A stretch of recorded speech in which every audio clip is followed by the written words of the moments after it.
set for sentencing. Has everyone seen the pre-sentencing investigation report? Yes, Your Honor. Yes, Your Honor. Yes, Your Honor. All right. Any additions, deletions, or corrections? Let's start with Grooms first, okay? I will note that the cover sheet has lawyer as pointed out, change that to retain, and I'm deleting the attorney fees. He is retained. There is the matter of jail credit, Your Honor. I believe due to a typo, 2 years worth of credit was omitted. The actual amount of credit should be 1,017 days. That is correct, Your Honor. The court will change the jail credit to 1,117 days. Anything else? As it relates to the body report, I believe there was a typo that counsel referenced on page 27, under employment history. Under the narrative, I see that I'll change that to Stellantis. It says Atlantis. I'll make that correction. That's the one, Your Honor. Okay. And other than a few minor corrections to the sentencing information report, the people have no other corrections to the body of the report. All right. Any other That's the corrections? body, Your Honor. There are some guidelines. Let's deal with the guidelines. The offense variables, offense variable 3 is currently scored at 50, it should be 25. Correct. Court will change the OB3 from 50 to 25. And offense variable 8 is currently scored at 15, it should be 0. That's also correct, Your Honor. You said 8. The court will change OB8 from 15 to 0. That Does it changes change total? I'm sorry, Your Honor. That changes the total OB to 120. It does not affect the level or the overall guideline range. All right, I'll change the total OBs to 120. Anything else? No, Your Honor. No, Your Honor. All right. Are there any additions, deletions, or corrections as to more? No deletions, additions, or corrections to the body of the report on behalf of Mr. Moore, Your Honor. Okay. As to the guidelines? There are corrections to the guidelines, Your Honor.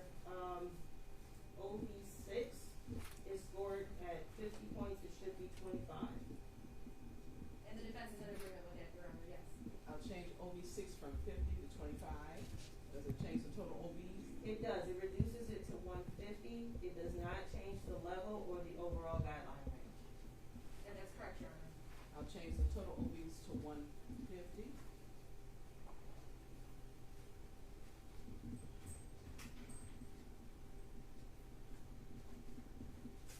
Okay, no other additions, deletions, or corrections? Correct. None on behalf of Mr. Moore, Judge. Thank you. Is there a victim or victim impact statement? And so what I'm doing is taking any victim impact statements. Yes, Your Honor, there are several family members that would like to give impact statements to the court. All right, you guide your victims, bring them to the first row, first seat, one at a time.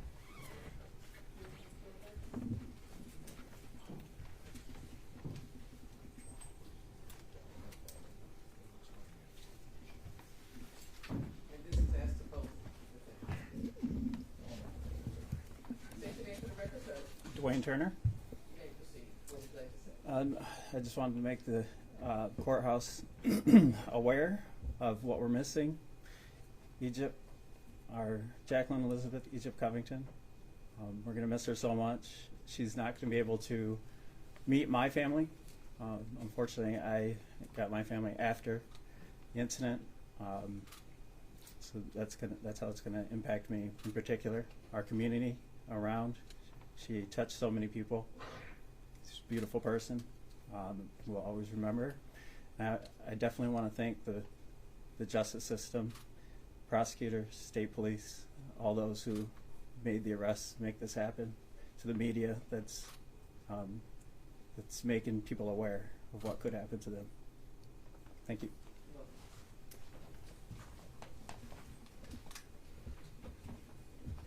Anyone else?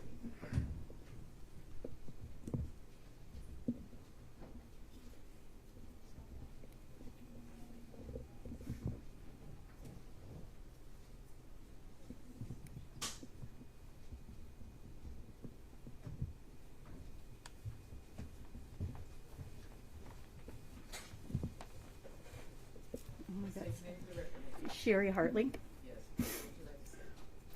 I was here for Shane Evans' sentencing, but was not allowed inside, so I'd like to thank Judge Evans for allowing us in the courtroom today, and Lindsay Ann Turner for fighting that fight for us. I am not a public speaker, and I'm still so angry, but I will try to make this about Egypt. Shandon Ray Groom, Timothy Eugene Moore. Their actions that night have had a major impact on not only Egypt's family and friends, but they have forever changed a community that loved and adored Egypt. That is clear by the relentless journey we took to get justice for Egypt. There are others here today that were closer to Egypt on a daily basis than I was, but when we did hang out, Egypt always treated me like a friend that she had known for years. That is who she was and why we are here today. When Egypt walked into a room, that room instantly became brighter. Their actions that night have taken away that light. They have stripped Egypt's family, friends, and community of a sweet, compassionate, caring, talented young woman with so many dreams that will now go unrealized. They deprived Egypt of being a wife, a mother, a grandmother, a great-grandmother. They deprived Egypt of living her life with Ruby and the new puppy they were going to get. They deprived Egypt of being a loving sister, aunt, cousin, and friend to so many.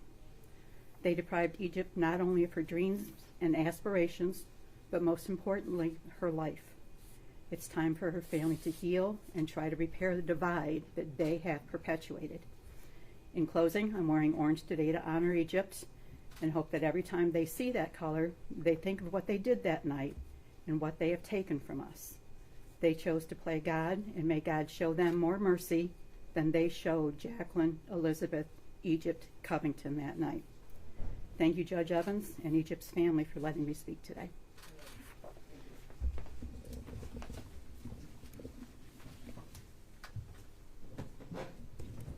Anyone else come forward?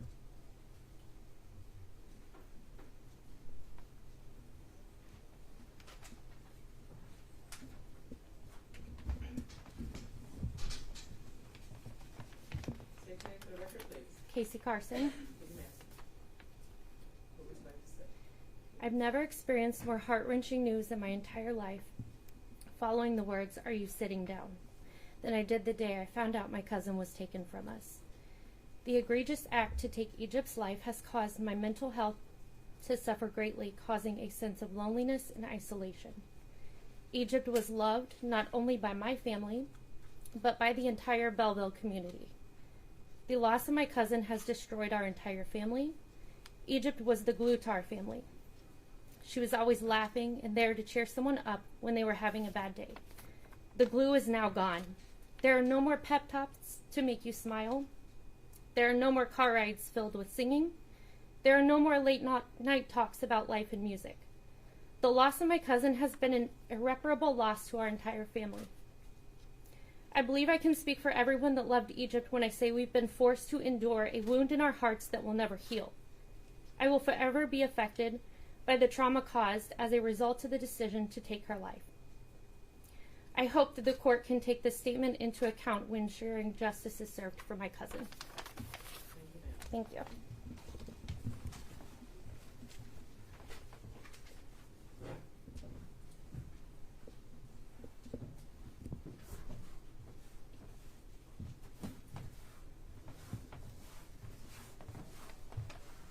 Hi, my name is Caitlin Covington. I'm Egypt's sister. On July 23rd, 2017, yes ma'am, sorry, was the day I experienced the most insufferable heartache imaginable. I have never imagined having to make a phone call to my dad to let him know our flesh and blood was taken away from us. The hole in my heart burrowed deeper the moment I had to watch my child attempt to understand that she would never be able to see her Aunt Egypt again. But my child isn't the only niece or nephew that had to suffer this loss. The nieces and nephews that Egypt was never granted the opportunity to meet has suffered by having that opportunity taken away from them. I will never hear her excitingly tell me that I need to hear a new song that she learned to sing. I'll never share another inside joke that only the two of us could giggle silently about. The joy of family vacations and watching sunrises together. That has been deliberately ripped away from not only just me, but the entire family. I used to call Egypt anytime I had news to tell her, and she was always the first to know. I've had to fight the urge to still try and call her about job opportunities, huge, huge milestones, and even to let her know she would have been an aunt again when I had my youngest daughter. The selfish decision to take my sister's life has caused the most unimaginable pain that will never cease. I will never fathom the ability to take an innocent life for something so small. And all that I have left of my sister are memories and a small pendant that I have hanging around my neck. I hope you can understand by all the statements that are made here today that the most lovable, genuine, nicest person in this entire world was taken away. Thank you.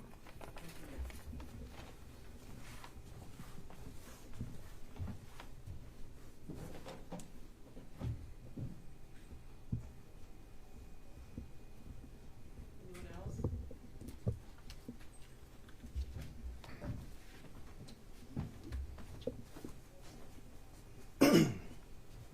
What's your name for the record, please? Samuel Turner. What would you like to say? I think you'll hear from many of the comments being made today what kind of impact Egypt made to a lot of people. It's not easy for me to get up here and talk about this. I'm not a person who shares his feelings very often, to be honest. But I'm angry.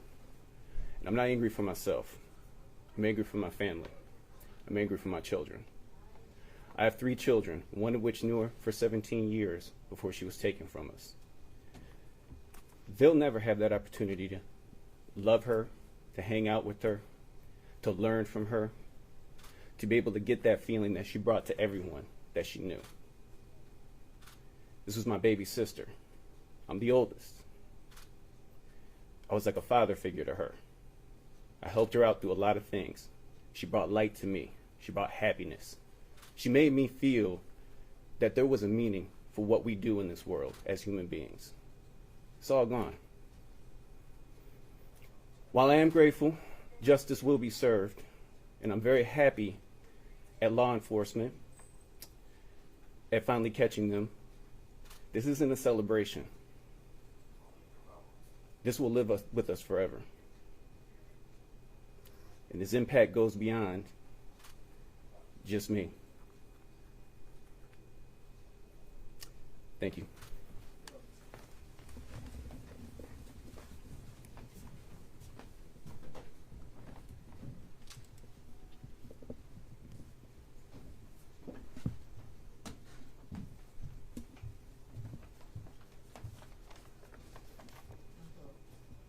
State your name for the record, please. Kristen Covington, What would you like to say? Egypt. She's the last person I think about before going to sleep, and the person I think of when I wake up. The thoughts are like bricks on my chest, and sometimes I cannot breathe. I try to focus on the memories of when we were all a family, of our vacations and holidays, but this brings no comfort. She is not coming back. These memories are only reminders of what used to be and the reality of what I face now and forever in the future. The images of what she went through during her last few minutes are haunting and create an anxiety that is difficult to manage. I don't sleep.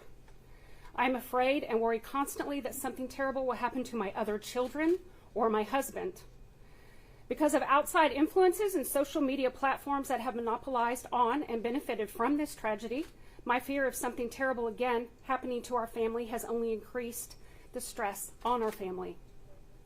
Hateful and evil men came into our child's home, into her place of refuge and peace, and brutally murdered her.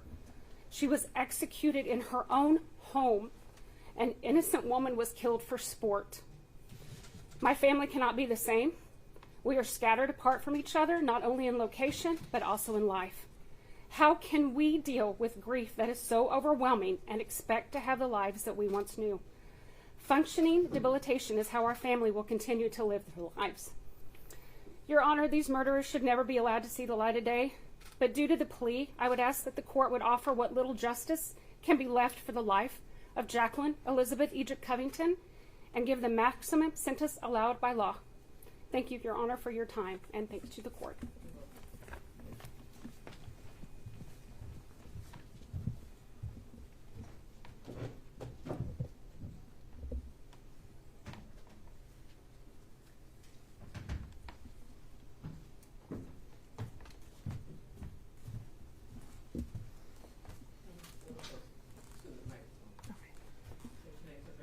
Good morning, Your Honor. My name is Jessica Covington. I stand here today understanding that this is supposed to be the closing of a 6-year journey, of a 6-year experience of devastation. But I stand here so confused because these two monsters went into my sister's house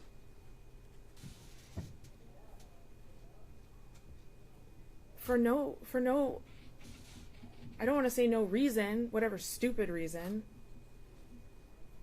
and decided that her life would end that day.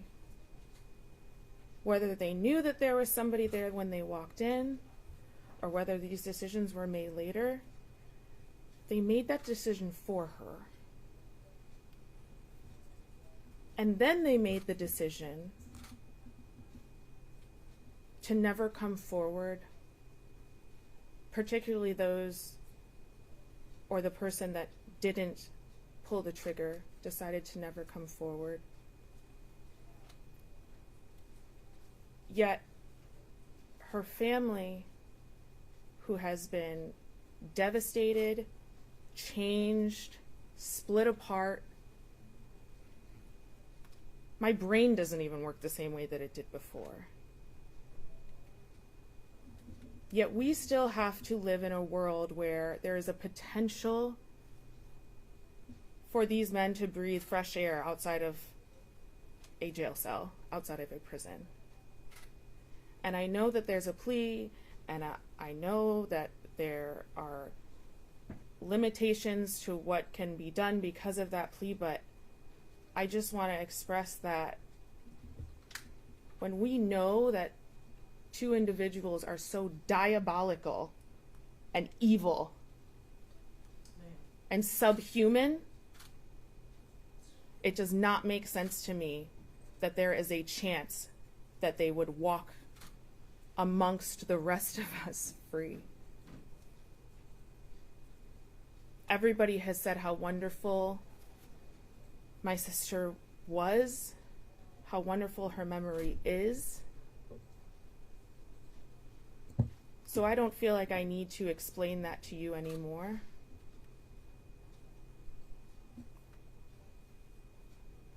I just, for lack of, anything better to say, make it make sense. And I ask and I beg and I plead that you give them the longest possible sentence that you can. Because my sister didn't deserve this. None of us deserve this. No one deserves this.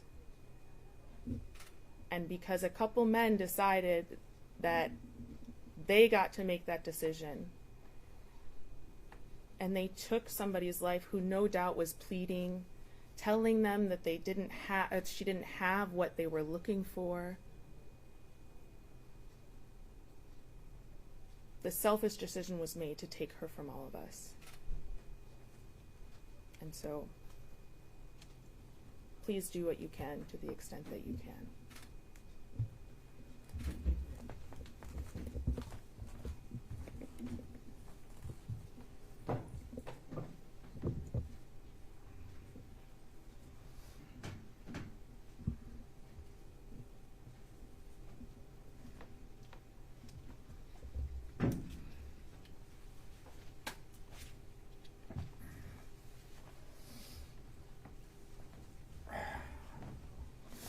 Your Honor, thank you. My name is Chuck Covington.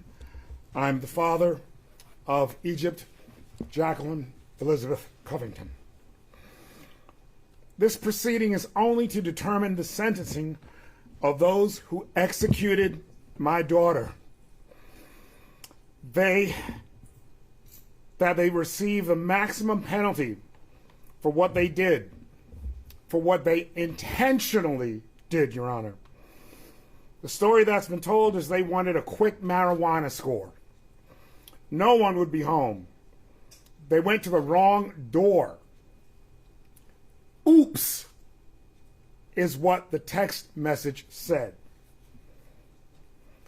My daughter's life was reduced to an oops. The defendants were originally charged with first-degree murder.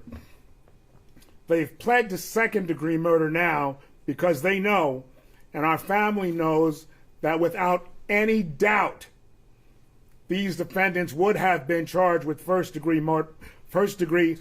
premeditated murder. As I understand it in Michigan, premeditation does not require a fully planned out murder, as sometimes is depicted on TV. Premeditation can happen within minutes. And there's no doubt premeditation and first-degree murder appeared here. These men illegally entered my daughter's home. One of them armed with a gun.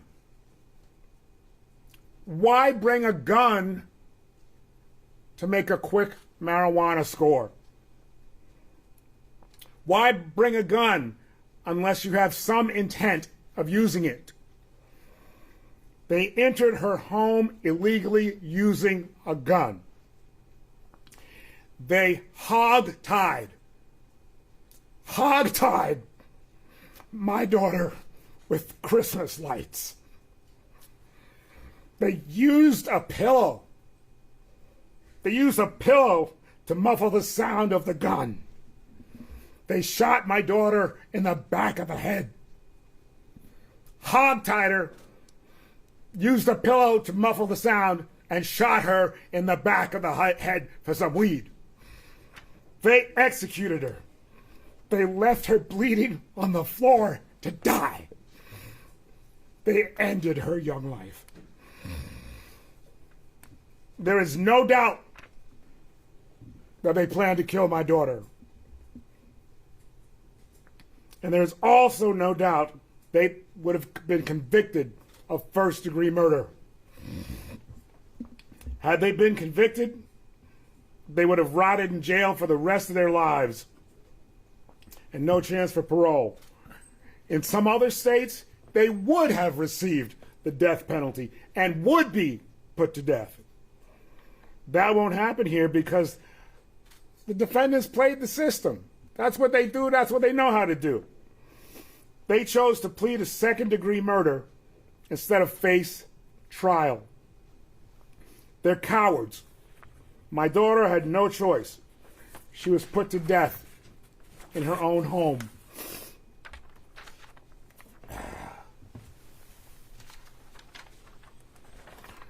Losing Egypt is always with us, as you can tell from everything you've heard.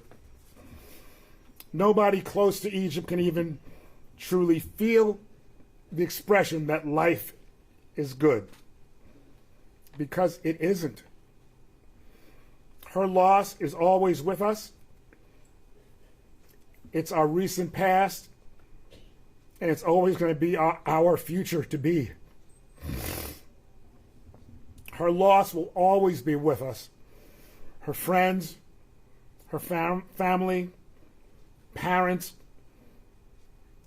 and nieces, nephews, grandchildren that will never get a chance to meet her. To the family of the defendants, I believe no parent raises their child to be a murderer. I have no reason to believe that they are any different. I want to be clear that the words I speak today are meant for the murderers and not their family. They, the murderers as individuals, are responsible for what they did and must be held accountable. They know what they did. They know they had a choice. And the choice they made was to kill my daughter execution style. Then leave, run, hide, and remain silent for years and years. There should be no leniency here. There's no way anyone in their right mind would ever want these people out on the streets in society again. You wouldn't want them sitting next to you. You wouldn't want them sitting next to your children. You wouldn't want them sitting next to your family because their minds are gone. They're not going to get rehabilitated in prison. How many times has that happened? They know how to play the system. They're corrupt. They are murderers. They deserve the death penalty. I know that. I know the law here. That isn't going to happen. At the very least, they deserve to suffer the consequences of jail and the prison system for as long as possible.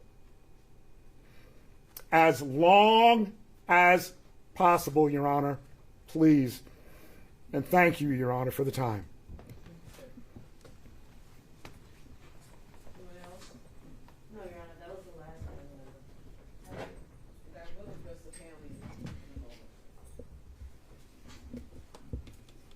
Is there anything that the defense counsel would like to say? Let's deal with Groom first. Anything that you'd like to say? Sir, please sit back. Sir? Sit back. I'm talking to you. Just sit back.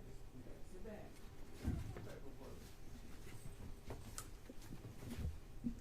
Is there anything that you'd like to say on behalf of your client? And then is there anything your client would like to say? Yeah, he does want to address the court. You may proceed. I'm going to keep this brief, Your Honor, because we do have a sentence agreement that I'm urging the court to follow. But in sitting here today, it's very difficult because, number one, I want to be sensitive to the loss suffered by the family and their feelings.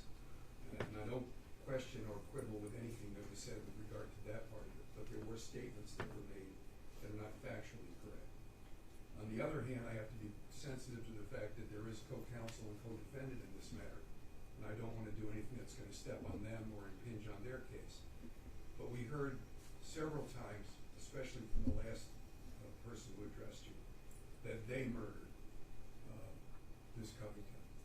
And I assume that means not only the two that are here today, but Mr. Evans, who was previously sentenced by this court. My client accepts responsibility for what he did. He was involved in a crime which resulted in somebody dying. But I have to believe that if there was any evidence, number one, that this was premeditated, that the result would not have been what the result was. That if the people could have proven any indication that this was premeditated, they would not have made the plea offer that was made and accepted in this matter. My client, when he spoke to the court, to the MDOC investigator who did the pre-sentence report, indicated that he was very sorry for what he did. That although he's not the one that actually directly caused the death of Ms. Covington, that he realizes that had he not been there that night, had he not participated, the results might have been different.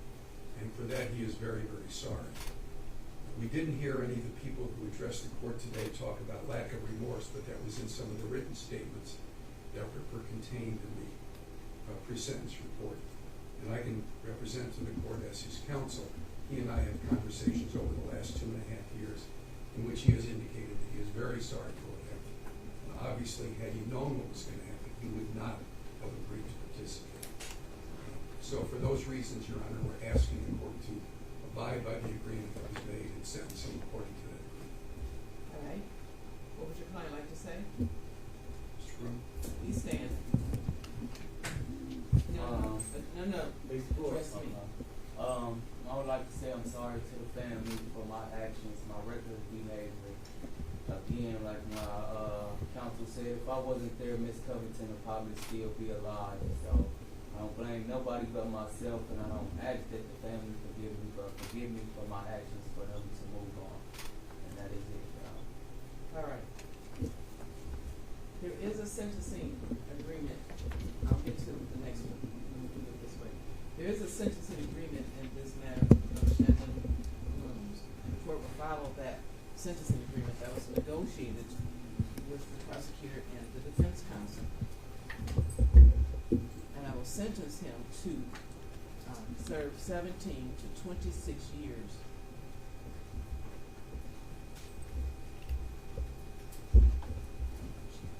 For the Michigan Department of Corrections.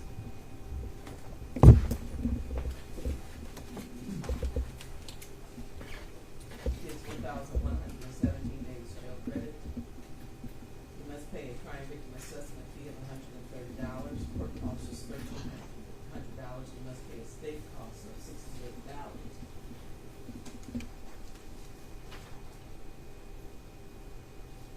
Any restitution is joint and several if there's a motion for restitution filed and granted.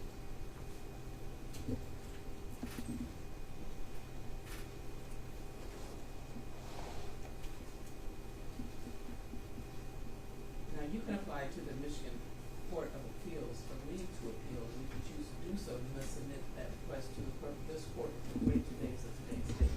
Please acknowledge receipt of the appellate rights. Your Honor, my client was tendered that notice and the initial copies were returned. Okay, so noted. I believe the prosecution has a motion. Your Honor, the people would move to dismiss the remaining counts contained in the information as to Mr. Groom. I'm sorry. The court will dismiss counts 2, 3, 4, 5, and 6. Thank you. I'm sorry. That's all. Yes. All right. As to Timothy Moore, Counselor, is there anything that you would like to say on behalf of your client? And then is there anything that Mr. Moore would like to say? Yes, sir. Thank you.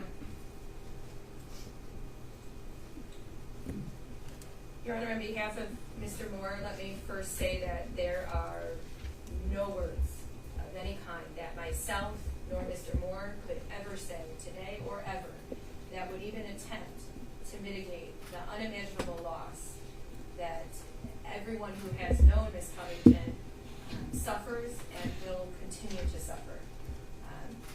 Personally, my heart truly goes out to them. And they are absolutely right in a lot of what they have said in saying that Mr. Moore's actions were unjustifiable that day. They were. He admits that.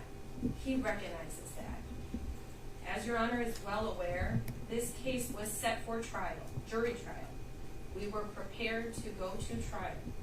There were a number of issues, both factually, procedurally, and concerning the investigation of this matter that we were prepared to litigate. But it was Mr. Moore's decision to take responsibility for his involvement and to not put anyone through a lengthy jury trial in this matter. He did so because he takes responsibility for his involvement in this case. I'm a firm believer that each and every one of us is more than the worst thing that we have ever done, Mr. Moore included. This is by far the worst thing he has ever done. He admits that. He recognizes that.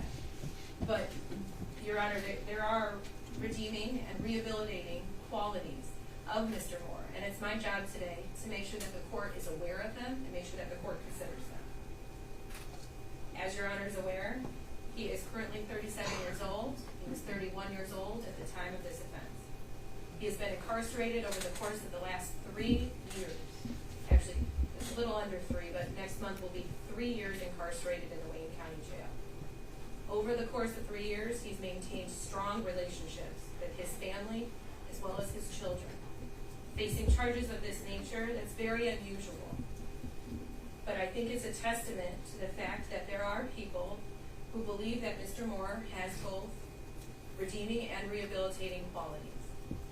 Over the course of his 3 years in the county jail, I don't believe he's been involved in any major misconducts or issues. He was gainfully employed prior to his incarceration. He does have his GED, and he was financially supporting both himself and his family prior to this incident and his incarceration. But I think the most important thing today, Judge, is that Mr. Moore takes full responsibility. He is remorseful. We've had many conversations over my almost 3 years of representing him and knowing him through this case. And at each step of this case, he has shown remorse. To me, I think remorse is difficult to judge often, but having known and represented him for 3 years, I have a deep understanding of the fact he is extremely remorseful for this. I know he wishes he could take back every single thing that happened that day and after it. And it's my understanding that he's remorseful, not just for what it's done to himself and the position it's put him in and the position it's put his family in, but he's remorseful for what it's done to everyone in this courtroom and everyone out there in the world that has known Ms. Covington, because he recognizes he caused and was involved in a tremendous loss to the world. And for that, he's deeply regrettable, sorry, remorseful, and he takes full responsibility. My client would also like to address the court. All right, please stand. What would you like to say? I can hear him from there.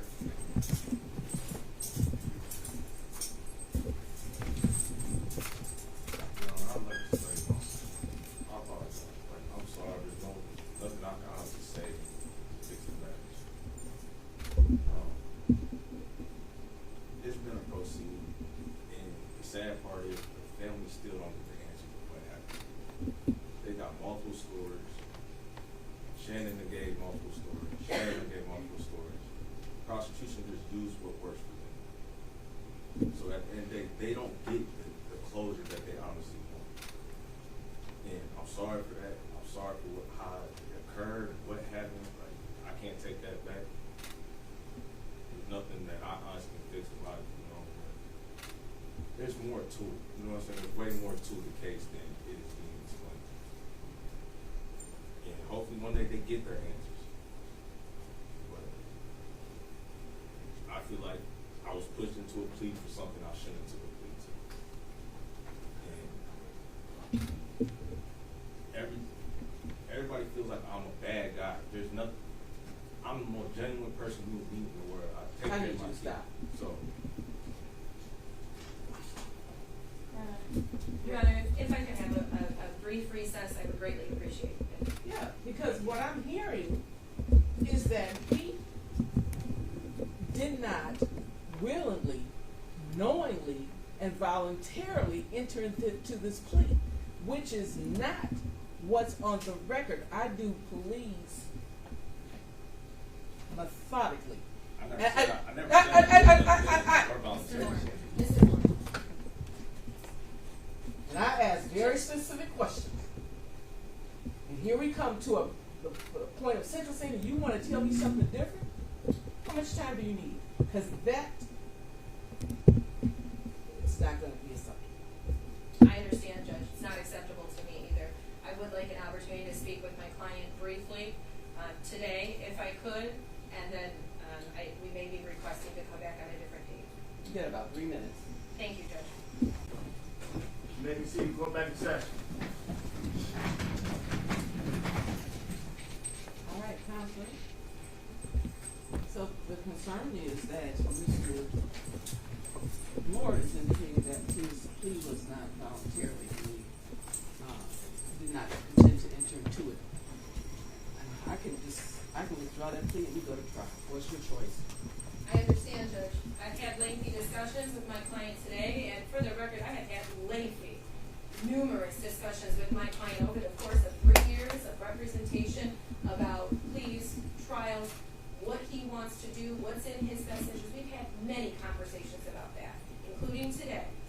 What Mr. Moore has indicated to me today is that what he was stating was not that he did not voluntarily accept a plea. He stated to me that he accepted a plea because he wanted to, he thought it was in his best interest, and he wanted to take responsibility for his actions. What he indicated to me that he meant by his statements were that he believes statements given by others in the case were untrue.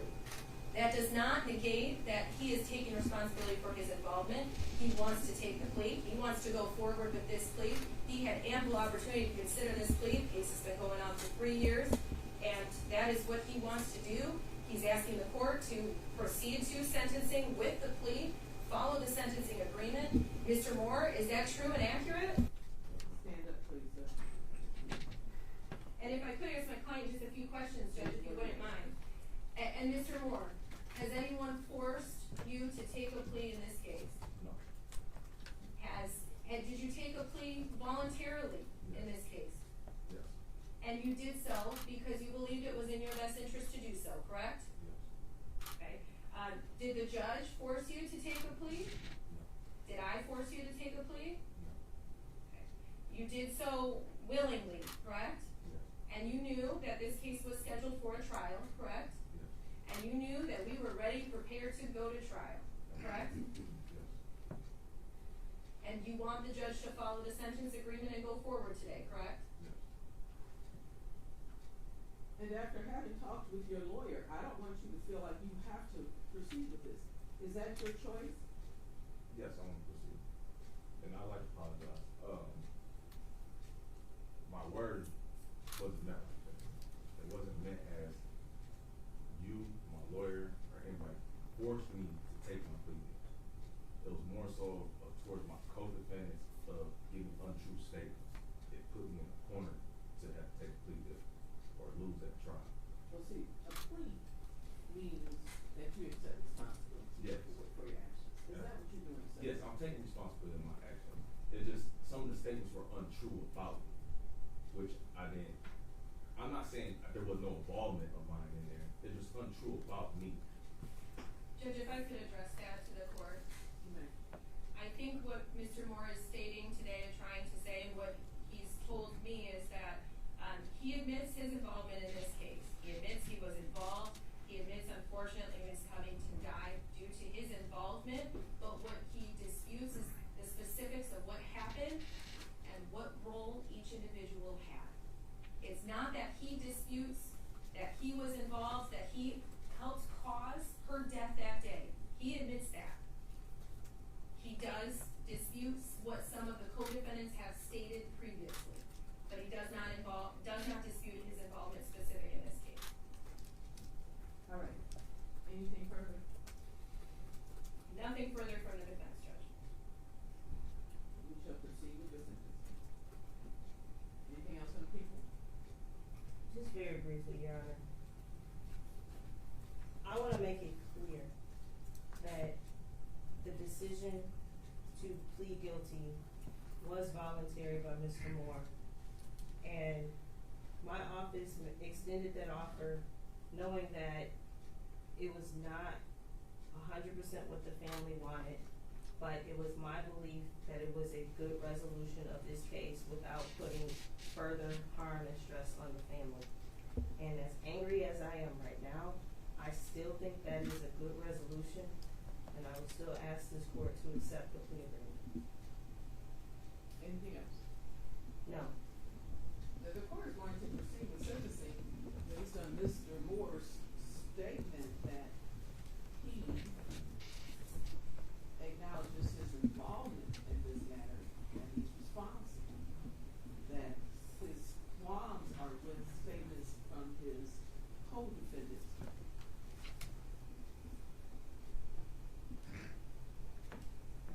But he has been made aware clearly that if you want to withdraw this plea and go to trial, you can do that. This court is not forcing you, the prosecutor is not forcing you, nor is your defense lawyer forcing you. Is that what you understand, Mr. Moore? Yes, Your Honor. And Judge, if I might say something to that effect. Yes. Mr. Moore and I did discuss that if he wanted to withdraw his plea, we could certainly go that route. Happy to do so, happy to proceed to trial. Mr. Moore and I have had countless meetings, discussions about this plea. He has assured me up and down that this is the route he has wanted to go.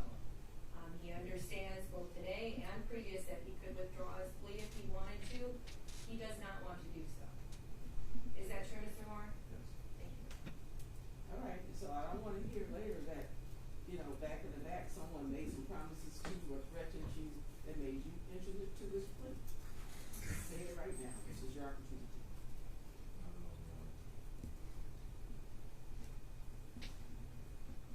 There is a settlement offer in this matter, and I will follow it.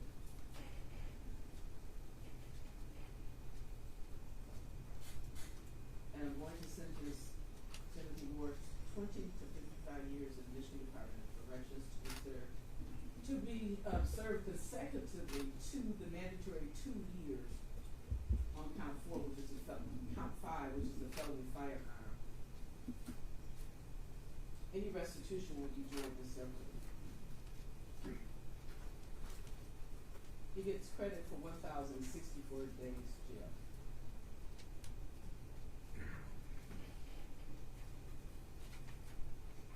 And I'm gonna change, in the body it says credit for 334 days, it's 1,064 days.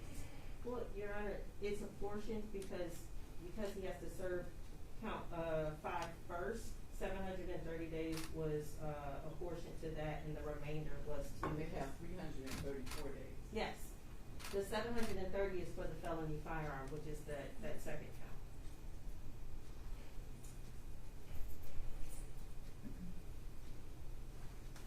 Okay, but the total is 1,064. Yes. All right.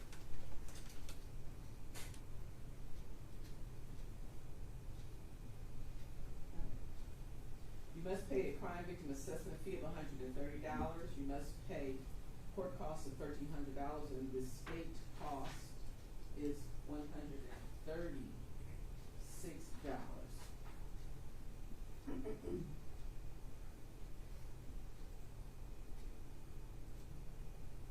And I do see on the mandatory 2 is 730 days jail credit.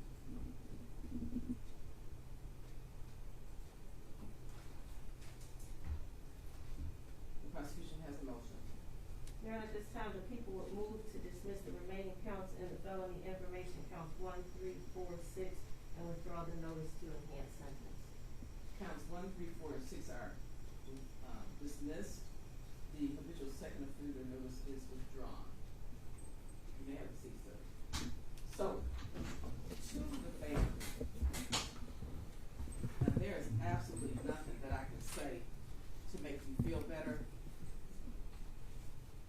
but I will say that this court only can hope that you can find some type of peace